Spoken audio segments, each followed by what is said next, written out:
राधे राधे दोस्तों, श्रिया की रसोई में आपका स्वागत है। हमारे यहाँ कल से हो रही है झमाझम बारिश और इस बारिश में कुछ गर्मा गर्म चटपटा सा खाने का मन होता है। तो मेरे पास ये भुट्टे पड़े हुए थे, तो इन्हीं भुट्टों से मैंने बना लिया है एकदम चटपटा सा क्रिस्पी कटलेट, जो चाय के साथ खाने में बहुत मज़ा आता है और बारिश को एंजॉय करते हैं। तो चलिए झटपट से बना लेते हैं भुट्टे के कटलेट। उसके लिए मैंने 3 भुट्टे ले लिए हैं और अभी बारिश में भुट्टे बहुत अच्छे मार्केट में आते हैं।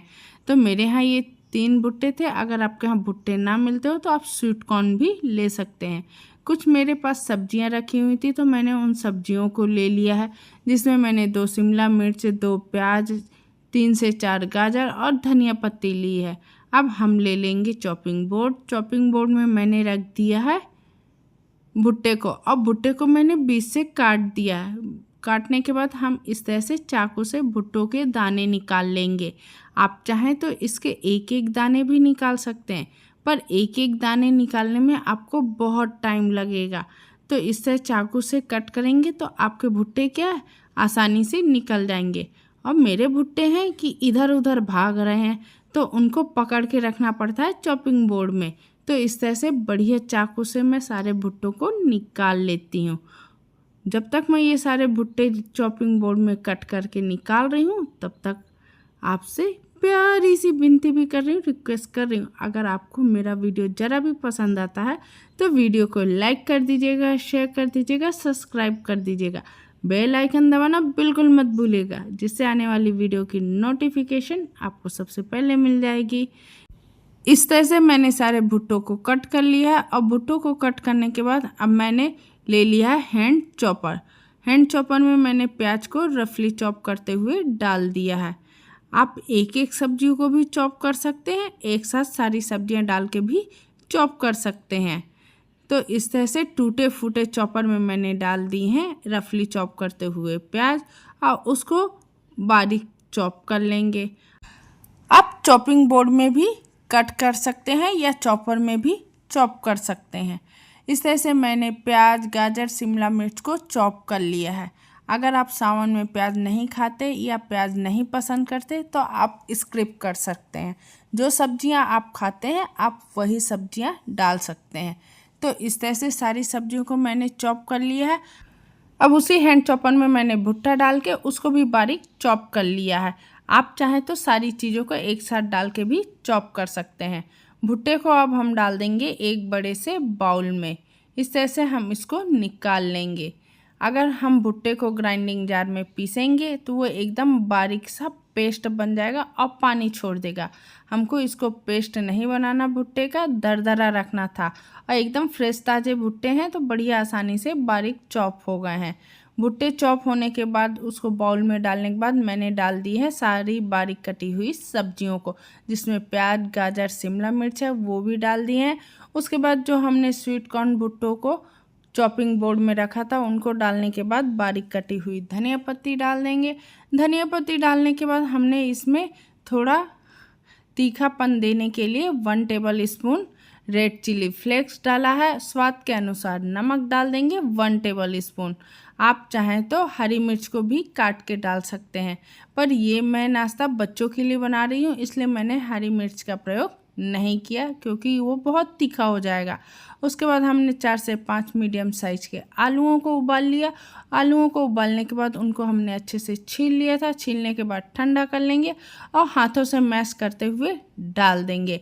और देखिए बाउल हमारा एकदम उफान कर रहा था, तो इस बाउल से हमने सारे डोर को निकाल के एक बड़ी सी थाली या परात में डाल दिया है, जिससे हम इसको अच्छे से मिक्स कर लेंगे। क्योंकि उसमें भाई मिक्स नहीं हो रहा था, और उसमें नहीं मिक्स होता तो सारा डोर हमारा गिर जाता और गड़बड़ हो जाती। तो इस तरह से आलूओं के साथ मैंने भुट्टा, सब्जी सभी को अच्छे से मिक्स कर लिया है। और इनको मिक्स करने के बाद अब इसमें हम बाइंडिंग के लिए डालेंगे 4 से 5 टेबल स्पून चावल का आटा। चावल का आटा डालने से क्या है, ये एकदम क्रिस्पी खस्ता बनते हैं हमारे भुट्टे के कटलेट। आप चाहें तो इसमें कॉर्नफ्लावर भी डाल सकते हैं, पर मैं चावल का आटा डालूंगी। 2 से 3 टेबल स्पून मैंने डाल दिया है बेसन। बेसन डालने से बहुत अच्छा कलर भी आएगा और इसको बढ़िया अच्छे से बाइंडिंग का काम करेगा, क्योंकि चावल के आटे में बहुत अधिक बाइंडिंग नहीं होती है। तो बेसन से हल्का बाइंडिंग का काम भी करेगा। और इस डोर को हमको अच्छे से मिक्स कर लेना है। बहुत अधिक चावल के आटे का प्रयोग नहीं करना, बहुत अधिक बेसन का प्रयोग नहीं करना। इस तरह से देखिए हमने इसको बढ़िया अच्छे से डोर फॉर्म पे ले आए हैं। एकदम जुड़ेगा बिल्कुल नहीं, पर है डोर फॉर्म पे। अब मैंने हाथों को क्लीन कर लिया। अब हाथों को क्लीन करने के बाद मैंने एक साफ प्लेट ले लिया और इस तरह से थोड़ा लड्डू जैसा शेप बनाएंगे। बड़ी सी लोई लेंगे और उसको गोल करके हल्का हथेली से चपटा करके साइड साइड से हम उठाते हुए कटलेट का शेप दे देंगे। शेप आप अपने अनुसार दे सकते हैं, गोल भी दे सकते हैं, स्क्वायर भी दे सकते हैं या अंडाकार भी दे सकते हैं। जो शेप आपको पसंद हो कटलेट का आप वो शेप दे सकते हैं। पर मेरे बच्चों को ना कटलेट का गोल शेप बहुत पसंद है, तो मैंने गोल शेप दिया है। और देखिए इतना कम डालने में कितनी बढ़िया अच्छे से बाइंडिंग हो रही है और ये तेल में जाके भी नहीं खुलते। और इस तरह से सभी को हम बढ़िया पेड़े नुमा शेप देंगे, लड्डू के आकार का बना के हल्का चपटा करके साइड साइड से हम इसको राउंड कर लेंगे, कहीं से फटा बिल्कुल ना हो। इसी तरह से सारे कटलेट को हमने बना लिया और इसको बनाने में बहुत मज़ा आता है। आप इन कटलेट को बनाने में बच्चों की हेल्प भी ले सकते हैं और बच्चे बड़े चाव से इन सब चीज़ों को बनाएंगे और इन्जॉय भी करेंगे। इस तरह से सारे कटलेट मैंने बना लिए हैं और कटलेट के साथ खाने के लिए मैं बना लूँगी करौंदों की खट्टी मीठी तीखी सी चटनी। तो चलिए बना लेते हैं करौंदों की खट्टी मीठी तीखी सी चटनी। तो उसके लिए मैंने खूब सारे ले लिए हैं करौंदे। करौंदों को मैंने अच्छे से धोकर ले लिया है। अब ले लेंगे ग्राइंडिंग जार, जिसमें मैंने 2 हरी मिर्च डाली है। हरी मिर्च हमारी तीखी वाली है, इसलिए मैंने 2 का प्रयोग किया है। आप चाहें तो इसकी मात्रा कम भी कर सकते हैं। करौंदों को हम इस तरह से कट करके डालते जाएंगे, क्योंकि अभी मार्केट में बहुत अच्छे करौंदे आ रहे हैं। तो करौंदों को हम इस तरह से कट करके चेक कर रहे हैं कि कहीं से करौंदे अंदर से सड़े तो नहीं है, ख़राब तो नहीं है। तो इस तरह से कट करते हुए हम डालते जाएंगे और जो करौंदा अंदर से ख़राब है उसको हम हटा देंगे। और इनके बीज तो बहुत ही छोटे होते हैं जिसको आप निकाल नहीं पाते। तो इस तरह से सारे करौंदों को हमने कट करके डाल दिया है। मिर्च का तीखापन आप अपने अनुसार डाल सकते हैं, जितना तीखा आपको पसंद हो। उसके बाद हमने धनिया पत्ती को धोकर अच्छे से डाल दिया है। 1/4 टेबल स्पून नमक डाल देंगे या स्वाद के अनुसार नमक डाल देंगे। सारी चीज़ें डालने के बाद 2 टेबल स्पून हम पानी डालेंगे और बढ़िया अच्छे से इस चटनी को ग्राइंड कर लेंगे। पर एक साथ नहीं चलाएंगे, इसको हम फ्लैश मोड में ग्राइंड करेंगे, जिससे ये चटनी बढ़िया अच्छे से ग्राइंड हो जाएगी। और देखिए करौंदे की चटपटी सी तीखी सी चटनी बनकर हमारी तैयार हो गई है। चटनी बनने के बाद इधर मैंने ले लिया है एक फ्राई पैन में मैंने डाल दिया है सरसों का तेल। आप इन कटलेटों को मैं सेलो फ्राई कर रही हूँ, आप डीप फ्राई भी कर सकते हैं, एयर फ्राई भी कर सकते हैं। जैसा आपको पसंद हो आप वैसे इनको फ्राई कर सकते हैं। तो तेल हमारा गर्म हो गया है। गर्म तेल में मैंने रख दिए हैं अपने बने हुए कटलेट को, और एक बार में एक पैन में जितने कटलेट आएंगे उतने ही रखने हैं। इस तरह से सारे कटलेट हमने रख दिया है। थोड़ा सा मैंने स्पेस बनाते हुए बीच वाले कटलेट को रख दिया है। 5 मिनट हम इसको सिकने देंगे। 5 मिनट सिकने के बाद ही हम इसको पलटेंगे, क्योंकि अभी ये बहुत सॉफ्ट और मुलायम है। अगर आप हल्का सिके हुए में पलट देंगे तो ये कटलेट हमारे टूट जाएंगे। तो 5 मिनट मीडियम फ्लेम पर हम इनको सिकने देंगे। अब 5 मिनट सिकने के बाद देखिए मैंने चिमटे से या इस तरह के पकड़न से पलट दिया है। आप चाहें तो छन्नी से, चम्मच से, स्पून से, जिससे चाहें उससे आप इसको पलट सकते हैं। तो इस तरह से बढ़िया आसानी से हमने एक साइड सिकने के बाद इनको पलट दिया है। दूसरे साइड भी हम इसी तरह से उलट पुलट के सेक लेंगे। और जब तक ये कटलेट मेरे सिक रहे हैं तब तक मैं आपसे प्यारी सी विनती भी कर रही हूँ, रिक्वेस्ट कर रही हूँ, अगर आपको मेरा वीडियो ज़रा भी पसंद आता है तो वीडियो को लाइक कर दीजिएगा, शेयर कर दीजिएगा, सब्सक्राइब कर दीजिएगा।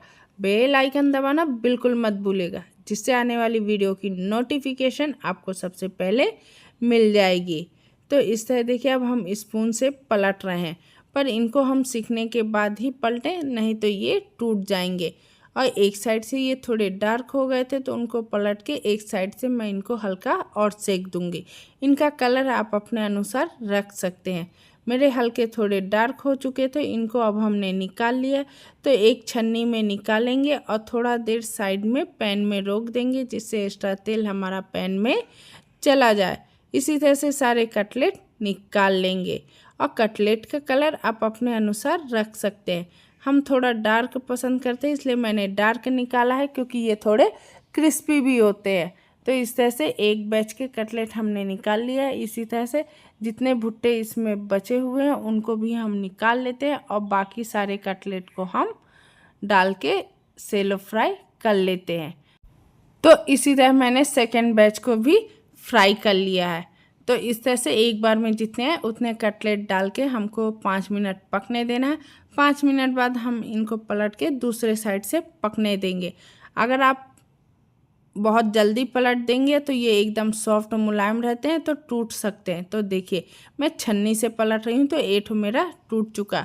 तो मैंने अब ले लिया है स्पून और स्पून से बढ़िया अच्छे से उलटते पुलटते गोल्डन ब्राउन और क्रिस्पी होने तक हम सेंक लेते हैं। तो इसी तरह से उलट पुलट कर मैं इनको सेक लेती हूँ और चेक भी करते रहूँगी। और देखिए कितना बढ़िया ये कटलेट हमारे बन चुके हैं। तो मैंने छन्नी को थोड़ा देर पैन में रोका और उसके बाद हमने इन कटलेट को निकाल लिया। एकदम क्रिस्पी खस्ता ये गर्मा गर्म भुट्टे के कटलेट बनकर तैयार हो गए हैं। तो आप बारिश में केवल भुट्टे के कटलेट और करौंदे की चटनी एंजॉय मत कीजिए, उसके साथ गर्मा गर्म चाय भी एंजॉय कीजिए। इस तरह से गर्मा गर्म भुट्टे के कटलेट, करौंदे की चटनी, टोमेटो केचप के साथ आप बारिश को एंजॉय कर सकते हैं। साथ में गर्मा गर्म चाय भी होनी चाहिए। और देखिए कितना बढ़िया हमारे भुट्टे के कटलेट बने हैं, ऊपर से क्रिस्पी खस्ता, अंदर से सॉफ्ट मुलायम बनकर तैयार हुए हैं।